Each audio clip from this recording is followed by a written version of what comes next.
시작하겠습니다.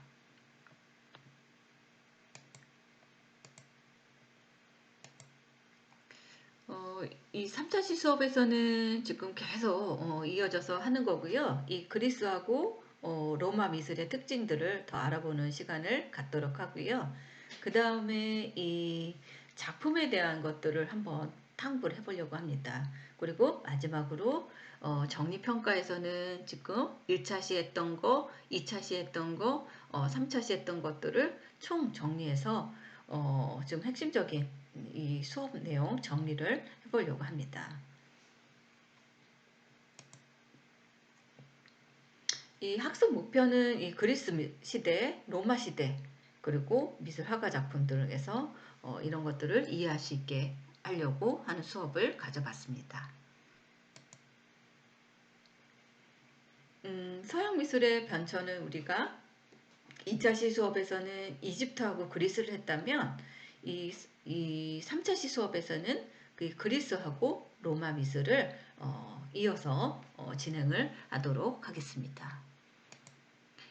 우리가 2차시에서 한 거를 한 번 더 정리를 하자면 이 그리스 미술의 특징들을 보면 이 유럽 미술 문화의 모체고요. 비례에 의한 이런 조화미 표현들이 나왔다는 것을 알 수 있습니다.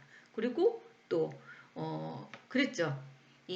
우리가 이 원시 시대나 아니면 이집트의 그런 그 태양신을 믿는다든가 이런 주실적인 것들을 의미한다면 뭐 전설이나 뭐 신화에 나오는 그런 것들을 믿지 않았다는 거죠. 그리스 미술에 와서는. 그래서 그것들을 다 이제 분석하기 시작을 했다는 것을 알 수 있습니다.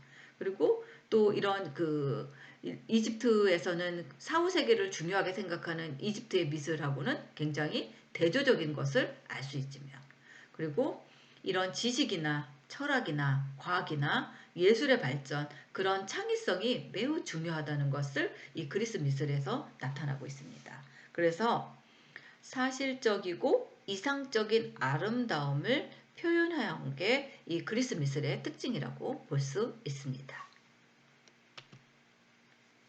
이 그리스의 그 조각 양식들을 보면 이 아르카익, 클래식, 헬레니즘 뭐 그렇게 세 가지로 분류를 할 수 있죠. 그래서 아르카이는 이제 초기를 얘기할 수도 있겠어요.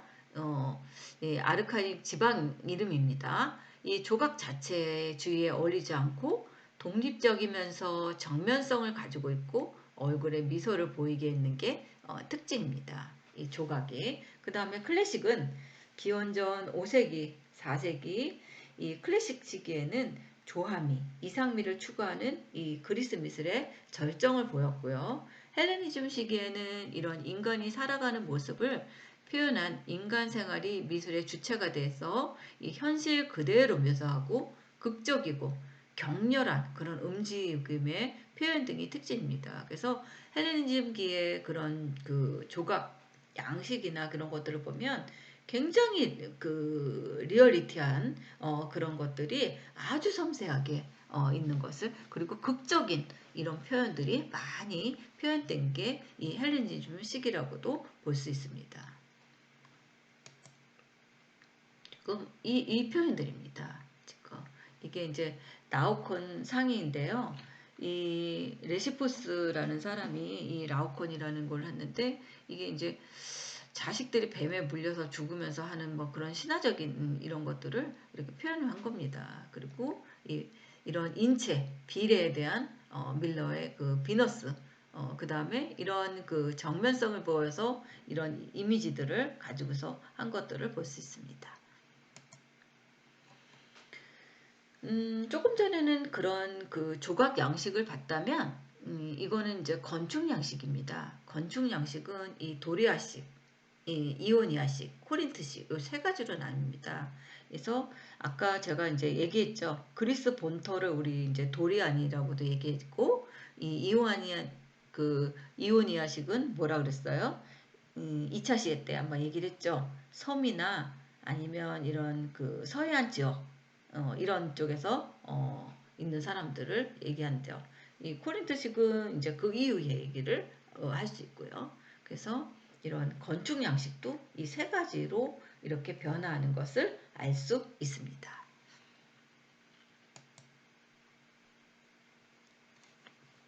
이게 도리아식과 이오니아식과 이 코린트식의 이런 기법입니다. 이 파르테논 신전을요, 이 도리아식은 이런 그 직선적인 이런 표현들을 했고요.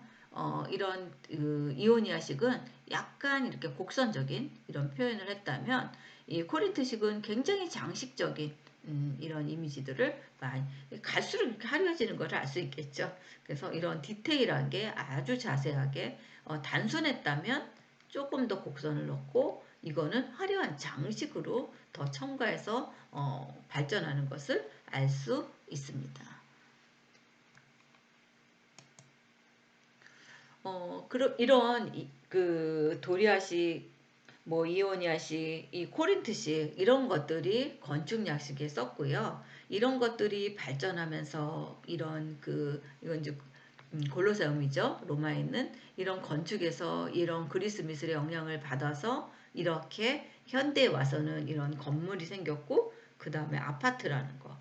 그래서 이거는 나중에는 이런 그 건물까지 이렇게 해서 이렇게 발전하는 것을 볼 수 있는데요. 건축도 마찬가지로 이런 역사의 흐름에 의해서 미술의 그 영향을 받아서 이런 건축 양식들도 다 변화하는 것을 알 수 있습니다. 조각도 마찬가지죠. 조각도 그리스의 미술의 영향을 받아서 이렇게 단순화되고 추상적으로 되면서 이런 건축 양식들도 많이 지금 이런 조각들도 아주 단순해지면서 이런 것들이 변천하는 것을 알 수 있습니다. 고대 그리스 시대에는 두 차례의 큰 전쟁이 있었습니다. 페르시아 전쟁하고 펠로폰네소스 전쟁 두 가지가 있었어요. 이 페르시아 전쟁은 도시 국가 아테네를 중심으로 한 이 그리스 연합군과 페르시아 간의 전쟁이었습니다. 이 마라톤 전투와 살라미스 해전에서 승리한 그리스는 페리클라스 시대라는 이런 정치, 경제적 이런 안정과 번영의 시기를 맞게 됩니다. 그래서 사회적인 안정 속에서 사람들의 사고는 어떻게 됐겠어요? 진화되었겠죠? 진화했고, 사물의 본질에 대한 관심은 이런 기하학적인, 자연과학적인, 그리고 철학의 발달까지도 가져왔다고 할 수 있습니다. 또 눈에 보이는 이런 현실 세계를 중히 여기게 됐고요. 표현 방식에서도 이런 설득력 있고 사실적인 묘사에 관심을 갖기 시작을 한 게 이 그 고대 그리스 시대의 이런 그 미술 양식이라고도 할 수 있습니다.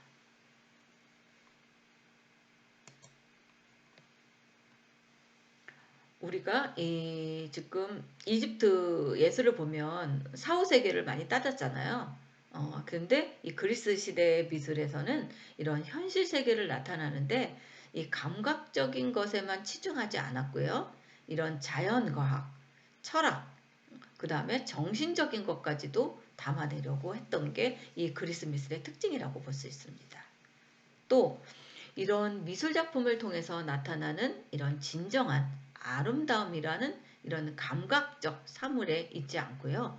그 아름다운 사물을 있게끔 만들어주는 그런 미의 이념, 좀 간념적인 것이 있다고 보았기 때문에 이런 철학적인 것을 같이 덧뿌려서 이런 미술을 뭐 건축이라든가 조각이라든가 이런 것들을 작품을 만들었다고 볼 수 있습니다.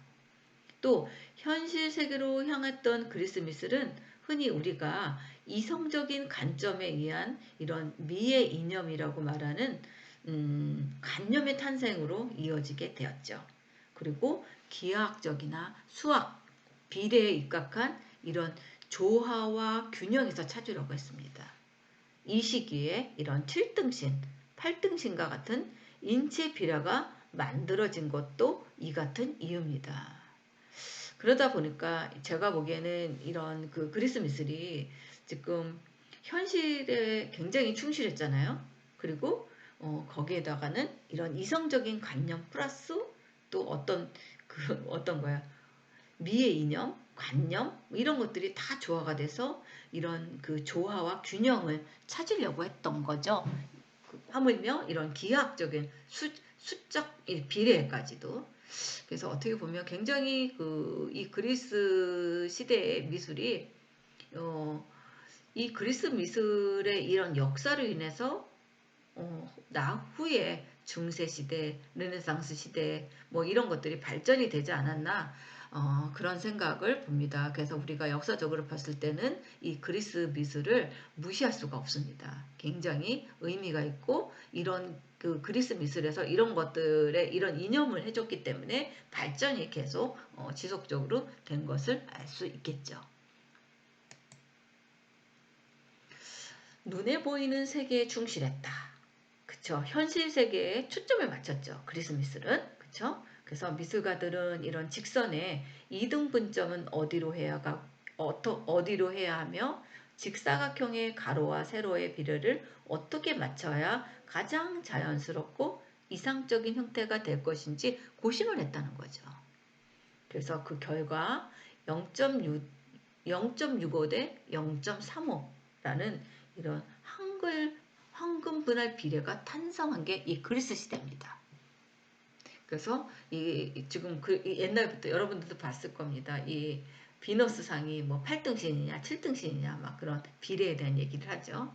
그래서 현실 세계로 관심을 돌리기 시작한 이 그리스 미술에는 우리는 이렇게 설득력 있는 사실적인 묘사 그리고 기하학적인 규칙, 규범 이런 균형을 발견하게 됩니다.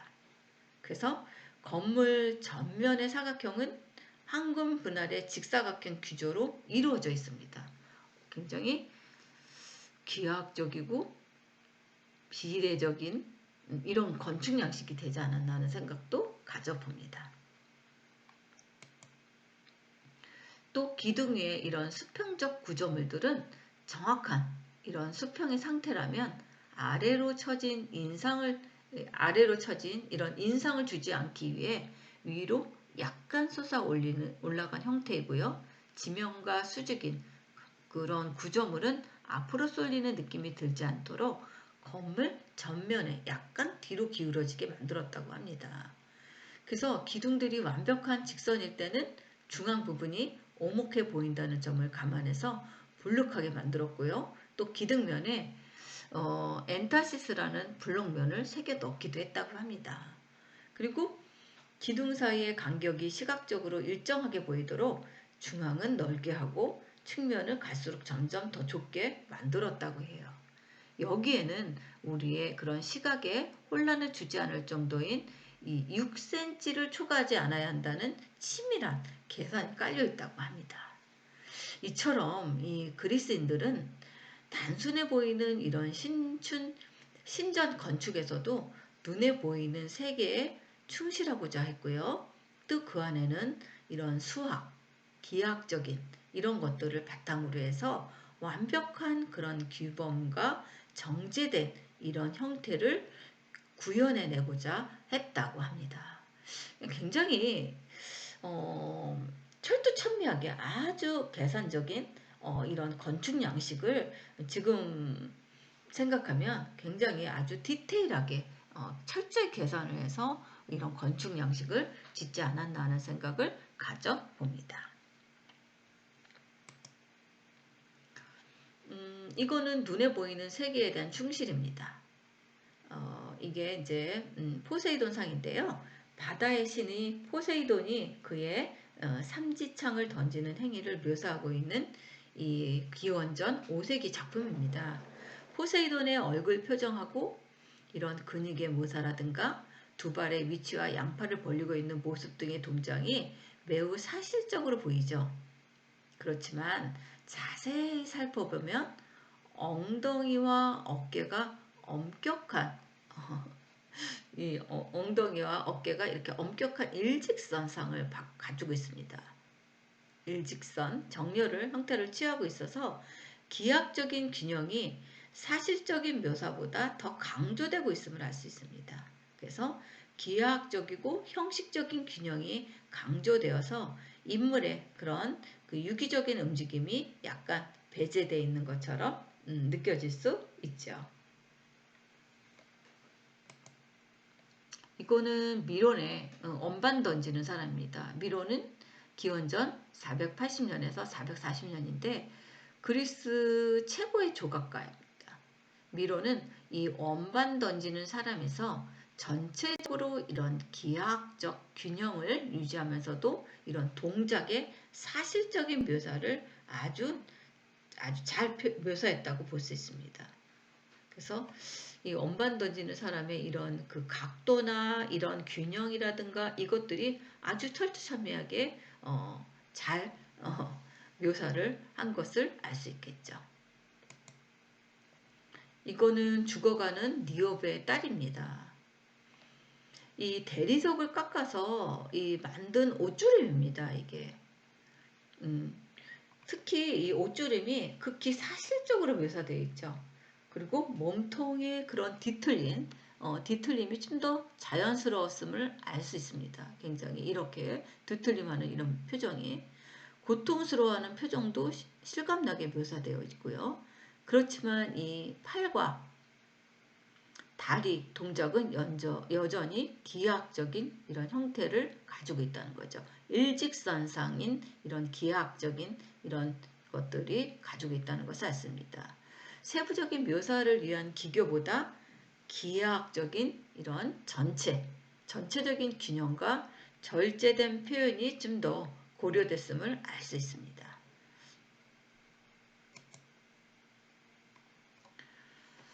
또 비현실적 인체비례, 팔등신 등장입니다.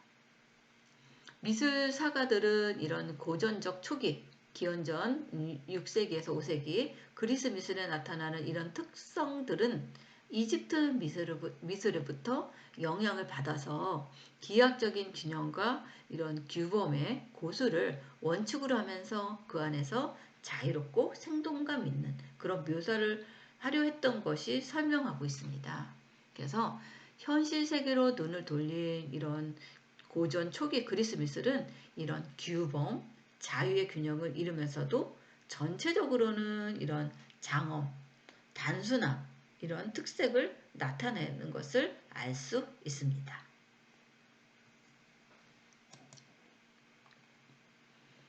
그렇다면 이 그리스 미술과 헬레니즘 미술의 차이는 뭘까? 그 얘기입니다. 우리가 이제 그리스 미술 중에서도 전기 후기가 있고 그 다음에 그 이후에 헬레니즘 미술이 있죠. 그렇다면 이 그리스 미술과 헬레니즘 미술의 차이가 뭔가 그 얘기입니다. 기원전 이 4세기경 알렉산드로가 제작한 것으로 이 비너스상 이 8등신 이게 전형적인 것으로 평가되고 있죠. 전신이 한 2m 4cm 정도고 머리 길이는 한 26.7cm에 불과한 이 작품은 기원전 4세기 작품을 기원전 1세기에 다시 모조한 것입니다. 비너스의 이런 우아한 자태 속에 비례와 균형, 조화를 담아내고 있고요. 기교를 통해서 이상적인 인체 비례의 아름다움도 구현해내고 있습니다. 그리스 미술이 추구했던 이런 인체미의 극치가 이 작품에 잘 표현되어 있는 것으로 평가하고 있습니다. 또 비너스상과는 달리 이런 기교, 감성적인 묘사의 극치를 보여주는 작품으로 거론되는 것이 이 라오콘 군상입니다. 이 그리스 연합군 편에 가담한 이 신들이 노여하면서 두 마리의 뱀을 보내서 라오콘과 그의 두 아들을 물어 죽이게 하는 작품이 바로 이 이야기를 형상화한 겁니다. 그래서 막 이렇게 괴로워하는 이런 모습을 표현을 했는데 굉장히 극적인 이런 장면을 가지고 있죠.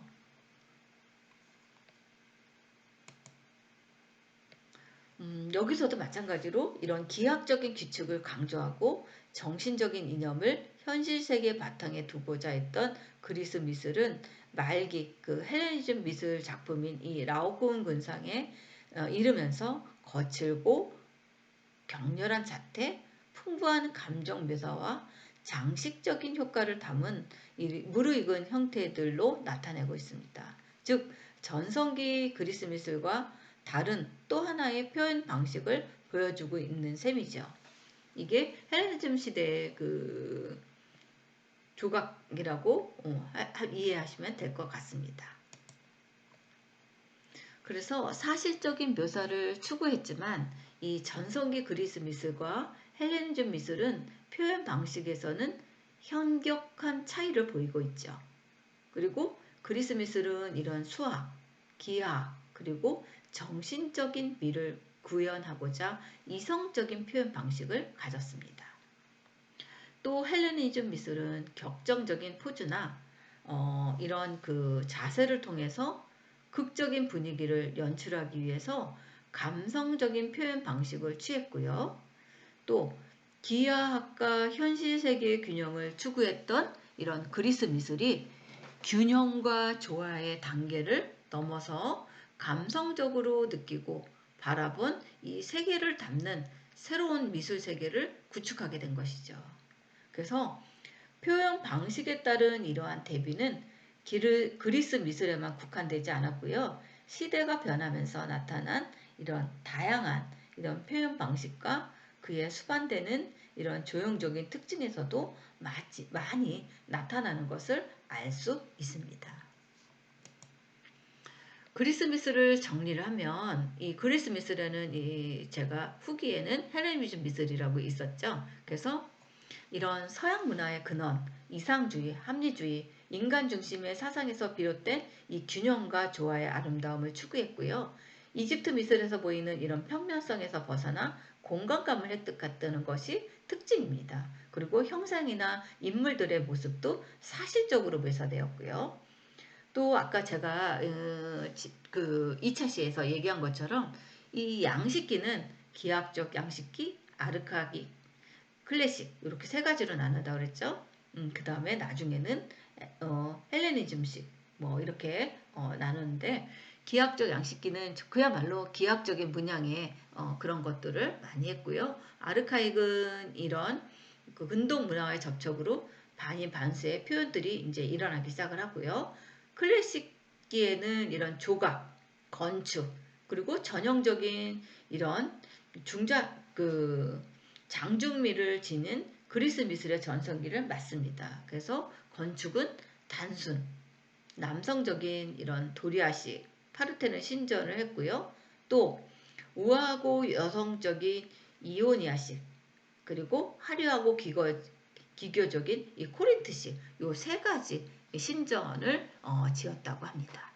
그 다음에 이제 헬레니즘 미술은 헬레니스틱이라고도 얘기하는데 이때는 이제 비례에 대한 얘기 이런 것들이 막 비율, 조화 이런 것들이 많이 나오죠. 그리고 이런 격렬한 이런 동작 표현들 그래서 밀러의 비너스 등 능숙한 조각품이 제작이 되기 시작하는 것을 알 수 있습니다. 그래서 그리스 예술의 특징 이상적인 비례와 조화의 미를 해서 1대 1.618 그래서 인체의 완벽한 이상미를 추구하는 이 아르카닉 시대에는 이런 그 비례를 이렇게 가지고서 이 조각을 이렇게 만들었습니다. 그래서 무슨 부인상 뭐 여러 가지 뭐 사모스의 해리, 니칸들의 복납상 이런 사람들을 할 때는 이런 그 비례를 따져서 이렇게 만들었다는 것을 알 수 있습니다. 클래식 시대에서는 이 도안예식 그래서 지금 도안예식은 어떻다 그랬어요? 약간 뭐라고 해야 되죠? 그리스의 본토적인 그런 직선적이고 단순한 그런 것들을 많이 좀 했다고 했죠. 그리고 이 헬레니즘 시대에는 우리가 그리스의 전기, 중기, 그 다음에 나중에는 헬레니즘 시대가 따로 이제 이후에 나온다 그랬죠. 그때는 이렇게 극적인 이런 비례에 의해서 극적인 이런 표현들을 이렇게 표현을 했다고 얘기하죠. 그래서 이런 조각상들의 이런 움직임들, 율동성 이런 것들이 굉장히 다양하게 나타나는 것을 알 수 있습니다. 다음은 로마 미술입니다. 로마 미술은 실용적이고 사실적인 미술이 발달했고요. 대형 건축물과 황제나 장군 등의 이런 초상 조각이 많이 제작되었습니다. 이게 이제 콜로세움 경기장이죠. 돔, 아치, 구조, 발달이 이제 이렇게 해서 이제 나타나기 시작을 합니다. 그래서 이런 원형 경기장을 설계를 했어요. 로마에서. 이 당시에. 엄청나죠? 로마인들은 그리스의 세계 정복은 평소 그리스 미술에 절대적인 동경을 가지고 오던 로마인들에게는 그리스 미술을 단번에 접할 수 있는 계기가 되었고요. 또 그들의 우수한 이런 문화유산을 바탕으로 해서 로마인들은 국제적인 성격을 띤 미술을 전파하게 됩니다. 그래서 그리스와 로마 미술이 매우 유사하게 보이는 것은 로마 시대 때 활동하던 미술가들이 대부분 그리스 출신이기 때문에 그렇죠. 그래서 로마인들은 그리스 미술을 그대로 복제한 것만은 아니고 그들의 필요에 따라서 그리 형식을 변형을 했다는 것을 알 수 있습니다. 로마는 기원전 8세기에 몇 개의 작은 마을이 모여서 이룬 소도시였지만 기원전 4세기 무렵에는 거대한 제국을 이뤘죠. 그래서 로마 제국은 문화적으로는 그리스 문화를 흡수한 크레코 로만이라는 그리스와 로마 문화가 합쳐진 형태를 아프리카 북부와 유럽에 남김으로써 이후의 모든 시대의 예술적인 기초를 마련하게 되는 것입니다. 기원전 3세기경에 처음에는 이 그리스와 로마의 교류가 시작되었는데 처음부터 로마인들은 그리스 문화에 당하게 된다고 합니다. 수많은 그리스 조각이 로마 제국 시대에 복제되어서 오늘날에 전해지게 된 것만 봐도 로마인들이 얼마나 그리스 미술에 감동했는지를 알 수 있죠. 로마는 그리스 미술의 압도적인 영향에서 벗어나서 자체의 미술을 발전하게 됩니다. 미술에서도 이렇게 실용적이고 현실적인 이 로마인들의 습성에 나타나게 되는 것을 알 수 있습니다.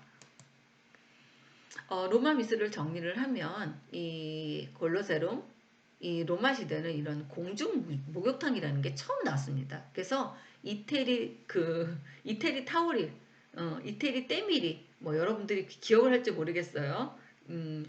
여러분들은 기억 못하도 여러분들 아마 부모님은 때밀이, 때수건, 이태리째 그거를 그렇게 여러분들이 부모님은 다 이해하실 겁니다. 옛날에는 공중 목욕탕이라는 게 있었습니다.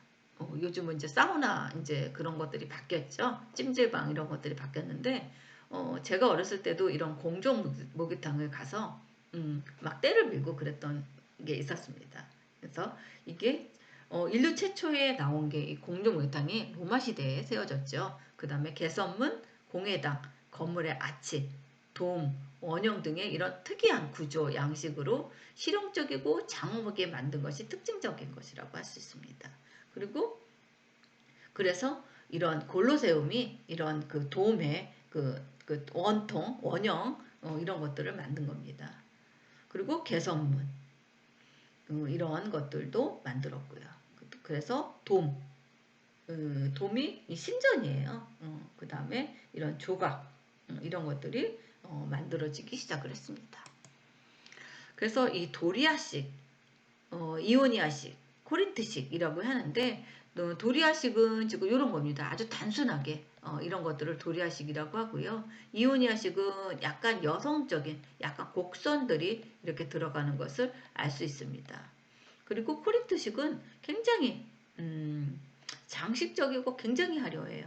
그래서 이것들을 이렇게 코린트식이라고 얘기합니다. 그래서 이런 신전을 찍을 때 뭐 이게 도리아식이냐 코린트식이냐 이오니아식이냐 이런 것들을 보면 이 시대를 알 수 있는 것을 알 수 있습니다. 그래서 그리스 미술과 로마 미술을 비교를 하면 그리스는 신을 경배했다면 로마는 제국의 위험을 가시했고요. 그리스는 이런 돌로 잘라서 만든 벽돌을 했다면 장시 문양을 콘크리트로 했습니다. 그리고 기본형은 여기는 직선적이고 직사각형이었다면 여기는 원형이고 곡선적인 것들을 많이 썼고요. 이런 지주와 상인방 구조를 가졌다면 여기는 약간 둥근 아치, 그리고 원주의 양식도 이렇게 남성적이고 약간 곡선이었다면 이 로마는 굉장히 화려하고 장식적인 것들을 많이 썼다는 것을 알 수 있죠. 조각도 신과 여신을 이상했다면 여기는 사실적인 인간상들을 더 구체적으로 많이 했겠죠. 그리고 회화는 이렇게 약간 궁중에 떠 있는 듯한 양식이었다면 여기는 원근법을 사실적으로 표현한 것을 알 수 있습니다. 그리고 미술의 주제도 그리스가 다 신화적이지는 않아요. 그렇지만 이런 것들을 주제로 해서 했다면 여기는 간직에 있는 이 높은 사람들 그런 인물 중심의 이것들이 로마 시대부터 나타나는 것을 알 수 있습니다. 그렇게 해서 여러분들 1차시, 2차시, 3차시에서 이렇게 종합적으로 정리를 좀 해드렸는데 여러분들 지루하지 않으셨나요? 여러분들 그래서 고대 시대의 미술에서는 여러분들이 아주 중요한 제가 팩트만 이야기들을 해드렸어요. 그래서 여러분들이 좀 이렇게 역사적인 흐름을 알고서 여러분들이 수업을 진행을 하면 좋을 것 같아서 이렇게 한 주는 이렇게 받았습니다. 아마 3주 때부터는 여러분들이 또 재미있는 이런 것들이 있으니까 여러분들 수업 오늘은 여기서 마치겠습니다. 예, 감사합니다.